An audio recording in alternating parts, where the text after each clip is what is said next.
Il y a des jours où je me retrouve face à un frigo ouvert, scrutant les étagères à la recherche de quelque chose à grignoter. Ces fringales, je les connais bien.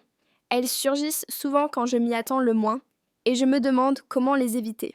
Alors, j'ai décidé de partager quelques astuces qui m'ont vraiment aidée.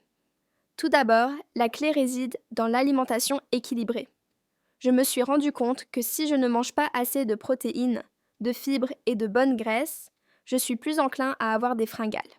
Par exemple, un petit déjeuner riche en protéines, comme des œufs brouillés ou un yaourt grec, me permet de rester rassasié plus longtemps. Les fibres, quant à elles, se trouvent dans les fruits, les légumes et les céréales complètes. Elles ralentissent la digestion et m'aident à éviter les pics de glycémie qui déclenchent ces envies de grignoter. Ensuite, j'ai appris à écouter mon corps. Parfois, je confonds la soif avec la faim.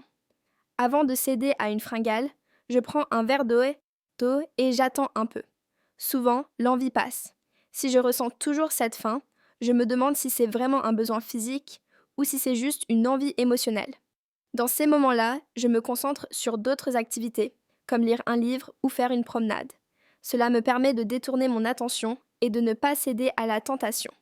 Un autre point important, c'est de planifier mes repas et mes collations. J'essaie de préparer des encas sains à l'avance, comme des fruits, des noix ou des bâtonnets de légumes avec du houmous. Avoir ces options à portée de main m'évite de me tourner vers des aliments moins sains lorsque la fringale se manifeste. De plus, je fais un effort pour éviter de faire les courses quand j'ai faim. C'est un piège dans lequel je suis souvent tombée et je me suis retrouvée avec des chips et des bonbons dans mon caddie. Je me suis aussi rendu compte que le stress joue un rôle majeur dans mes fringales. Quand je suis stressée, j'ai tendance à chercher du réconfort dans la nourriture. Pour contrer cela, j'ai intégré des techniques de relaxation dans ma routine quotidienne, comme la méditation ou le yoga. Ces pratiques m'aident à gérer mon stress et à réduire les envies de grignoter. Enfin, je me permets de me faire plaisir de temps en temps.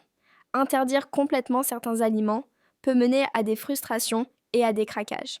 Alors, j'essaie d'adopter une approche équilibrée. Si j'ai envie d'un carré de chocolat ou d'un petit gâteau, je me l'accorde sans culpabilité. L'important, c'est de ne pas en faire une habitude quotidienne. En résumé, éviter les fringales, c'est une question d'équilibre, d'écoute de soi et de préparation.